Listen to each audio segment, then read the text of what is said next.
Pastol na ni Boss William sa gilid ng pilapil sa may daanan ng tubig. Ang aming mga munting kambing.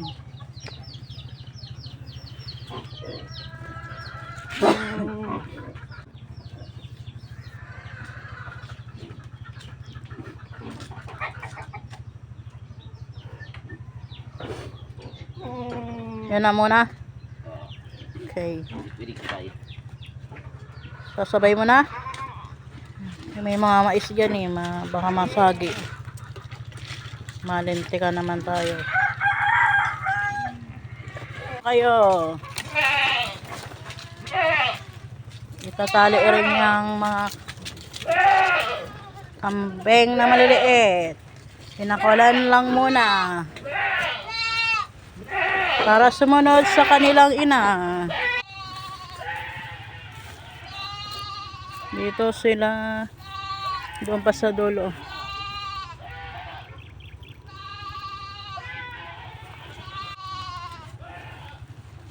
Doon sa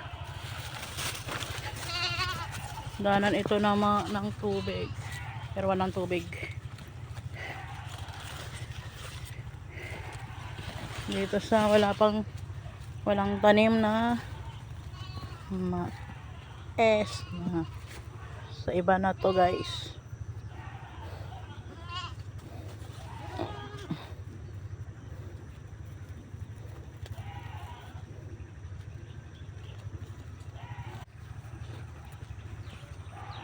Oh, ganda ng ibon, mga ibon.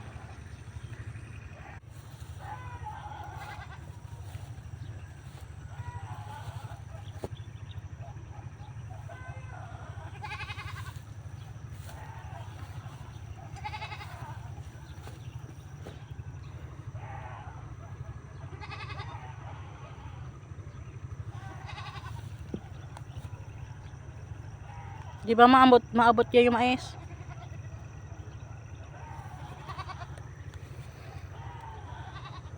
Yan, nakatali sila. Hindi pwedeng pakawalan. Makaperwisyo ulit ng mais. Doon sa kabila, may naperwisyo. Pero hindi lahat sila ang kumain nun. May bakang dumadaan doon. Sa kabila, doon sa harapan ng bahay namin. So, nasa na yung dalawa? Yan sila sa gilid ng pilapil pala. So, daanan din yan ng tubig para sa tanim, mga taniman. Ayun.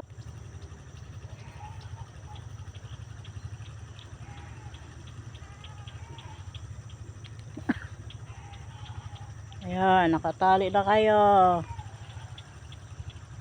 Pero mahigit isang buwan na yan nakataling maliliit.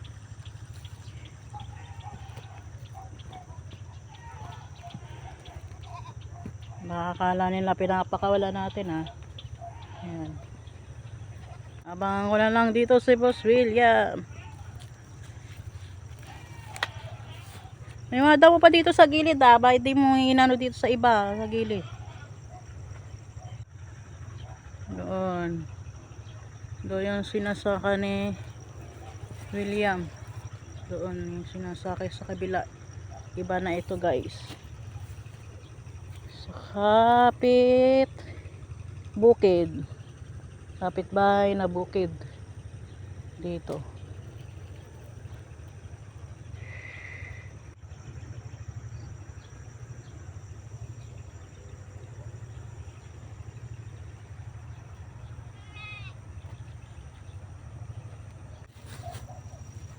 Ayan na, si Boss William, itatali na yung isang inahin na kambing.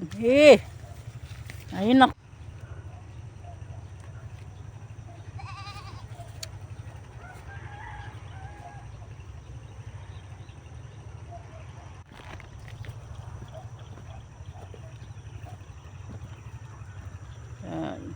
na magpasdol.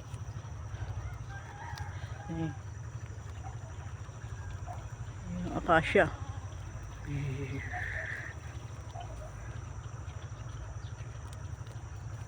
Tapos na ilagay sa pastola ng mga kambing ni William. Excuse me po. Inubo. Okay na kami.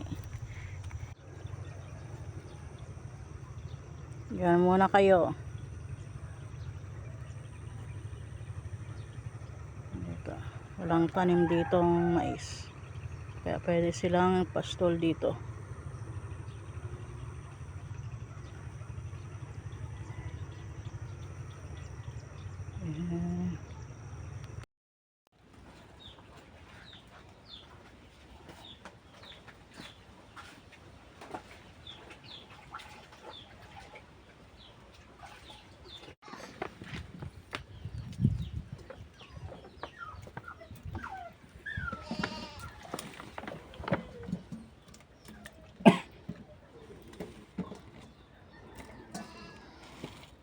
Pang merienda